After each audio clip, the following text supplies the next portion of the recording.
Mình yul mình yul tế mình yul tế mình yul tế mình yul tếបាទជំរាបសួរពុកម៉ែបងប្អូនរៀងលេងសើចតិចតោះក្បាលវីដេអូខ្ញុំមាន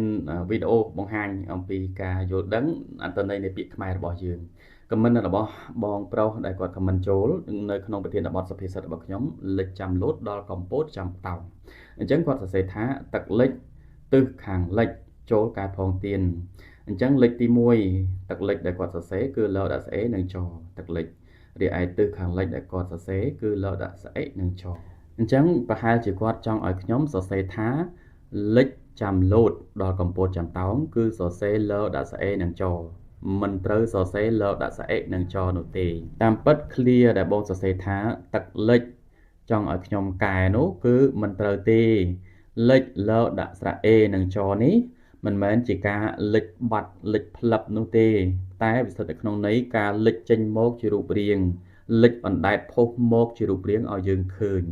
អញ្ចឹងដើម្បីឲ្យងាយយល់ខ្ញុំដាក់រូបព្រះអាទិត្យរះដើម្បីឲ្យបងសិក្សាស្វែងយល់ជាមួយខ្ញុំទាំងអស់គ្នាអញ្ចឹងព្រះអាទិត្យរះមកនេះគឺយើងសំដៅទៅលើពាក្យថាលិចលដាក់ស្រៈអេនិងចគឺព្រះអាទិត្យ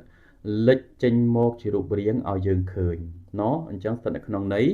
លដាក់ស្រៈអេនិងចឬអ្វីគ្រប់យ៉ាងដែលវាលិចចេញមកណដែលវាអណ្ដែតចេញមកផុសចេញមកនោះគឺយើងប្រើទៅក្នុងន័យលដាក់ស្រៈអេនិងចដូចគ្នាគឺលិចផុសចេញមកជារូបរាងឲ្យយើងឃើញអញ្ចឹងពាក្យថាទឹកលិចរបស់បងដែល comment មកនេះវាពាក់ព័ន្ធអីជាមួយនឹងប្រធានបទសុភាសិតថាលិចចាំលោតដល់កំពតចាំតោងគឺវាចេញឆ្ងាយពីប្រធានបទគ្នាដូច្នេះបងឲ្យខ្ញុំកែតាមបងហ្នឹងវាចេញទៅរឿងផ្សេងមួយទៀតហើយណោះលិចចាំលោតដល់កំពតចាំតោងសុភាសិតនេះសំដៅទៅលើទូកដែលលិចគឺទូកដែលលិចបាត់ចូលទៅក្នុងទឹកអញ្ចឹងហើយវាមិនស្ថិតនៅក្នុងន័យ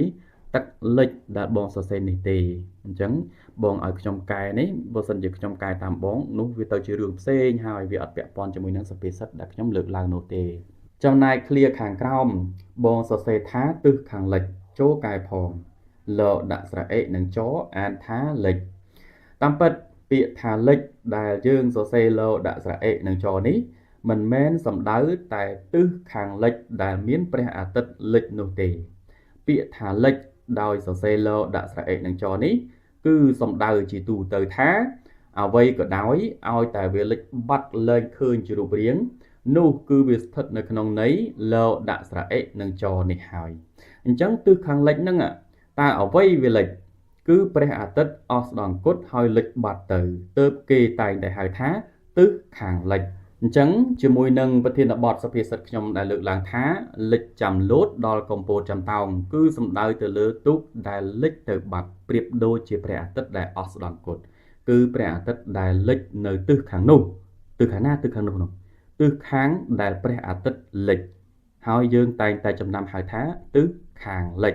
ដោយសរសេរថាលដាក់ស្រៈអេនិងចអញ្ចឹងសូមបញ្ជាក់ម្ដងទៀតចំពោះពាក្យថាលដាក់ស្រៈអេនិងចអានថាលិចនេះមិនមែនប្រើតែចំពោះទិសខាងលិចដែលយើងចំណាំថាជាទិសដែលព្រះអាទិត្យអស់ស្ដង្គត់នោះទេតែពាក្យថាលដាក់ស្រៈអេនិងចអានថាលិចនេះសំដៅជាទូទៅរាល់អ្វីក៏ដោយឲ្យតែលិចបាត់ជារូបរាងលិចបាត់លែងឃើញជារូបរាងនោះគឺយើងប្រើពាក្យថាលដាក់ស្រៈអេនិងចគឺលិចគឺស្ថិតនៅក្នុងន័យពាក្យថាលិចបាត់លែងឃើញជារូបរាងហើយខ្ញុំសូមបញ្ជាក់ផងដែរថា comment របស់គាត់នេះ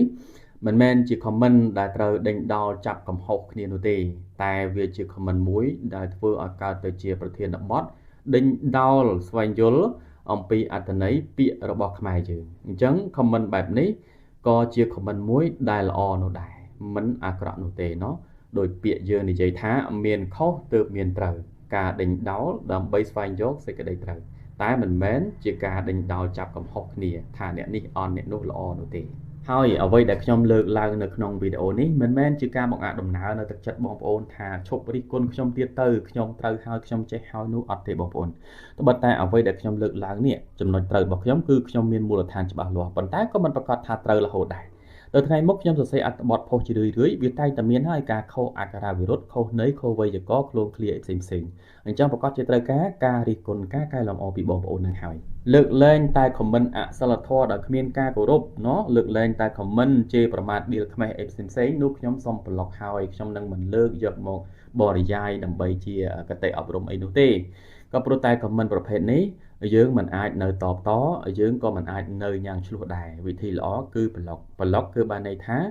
ដើរចេញដើម្បីភាពស្ងប់ស្ងាត់និងដើម្បីសន្តិភាពទាំងអស់គ្នា